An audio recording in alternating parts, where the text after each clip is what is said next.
Il est l'heure de retrouver Eric Seban pour une analyse de l'ouverture à séance à Francfort. Bonjour Eric.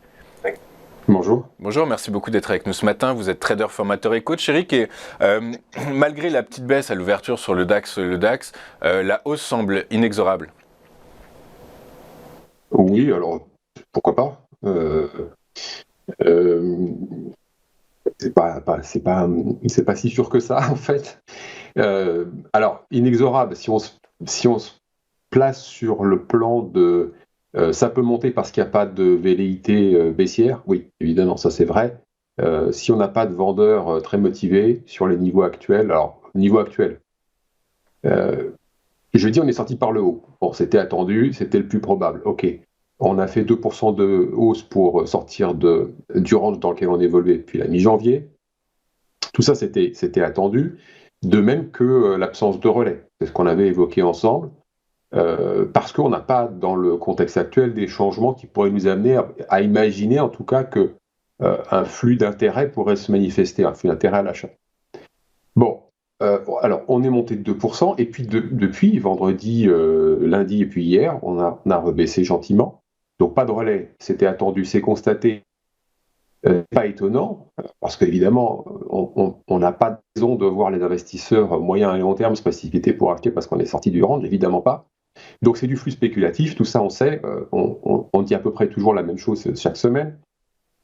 Et puis on est reparti en arrière. On repartit en arrière et on s'est arrêté sur la zone 15 300, qui était la zone de résistance de la phase de latéralisation. Donc pour l'instant, en tout cas, c'est une figure de pullback qui semble se dessiner. En tout cas, c'était le cas un peu plus tôt ce matin. Ça reste encore le cas pour le moment. Et donc un rebond sur cette zone pour aller chercher le double top, là où on était au plus haut jeudi est tout à fait possible.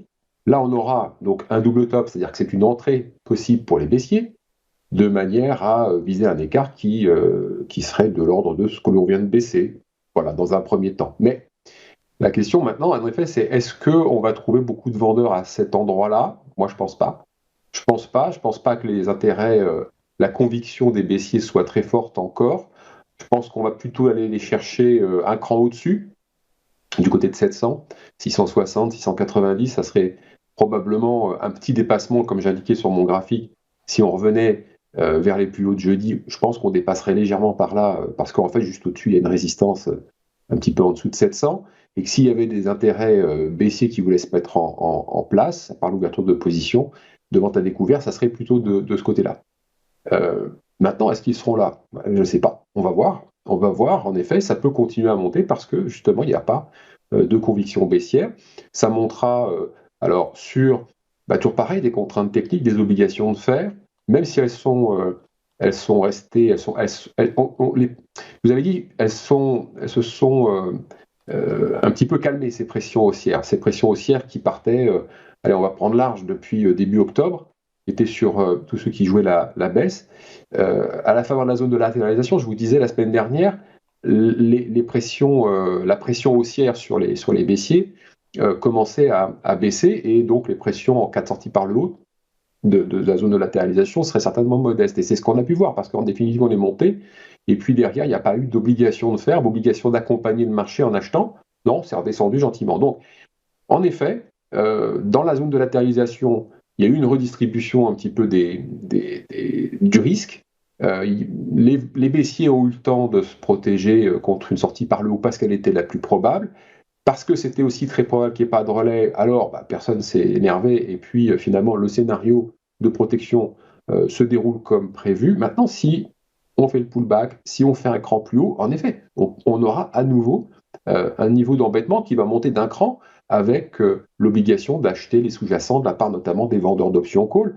Et à ce moment-là, on reprendra encore le scénario qui s'est déroulé pendant des semaines. Et je vous disais ça la semaine dernière également, c'est que je pense que si on monte encore d'un cran, on va avoir certainement une hausse qui va ressembler aux dernières semaines, derniers mois, avec un flux spéculatif essentiellement, une volatilité qui baissera pas plus que ça, parce qu'on est monté, mais la volatilité, elle reste toujours sur les mêmes niveaux, elle baisse pas fort, elle baisse pratiquement pas. Donc ça montre bien qu'il y a toujours de la méfiance, pas de complaisance, et donc monter doucement par faute de vendeurs, En tout cas, quand je dis vendeur, on est d'accord, hein, si ça monte, c'est qu'il y a des gens qui achètent, donc ça veut dire qu'il y a des gens qui vendent. Mais je parle de conviction baissière, hein, je parle de position vendeuse ouverte à découvert avec des volumes pour en effet penser que la hausse peut s'arrêter. Ça, je le vois pas venir et c'est mon scénario pour les prochains jours, sauf nouvelle particulière qui pourrait, je sais pas, provoquer des mouvements. Mais comme je vous l'ai indiqué dans le graphique, on remonte vers 700, on redescend un petit peu, on revient sur 700. Voilà, ça va continuer, à mon avis, à se balader avec cette configuration, avec cette évolution. Ok, très clair. Bah, écoutez, merci beaucoup Eric pour cette analyse.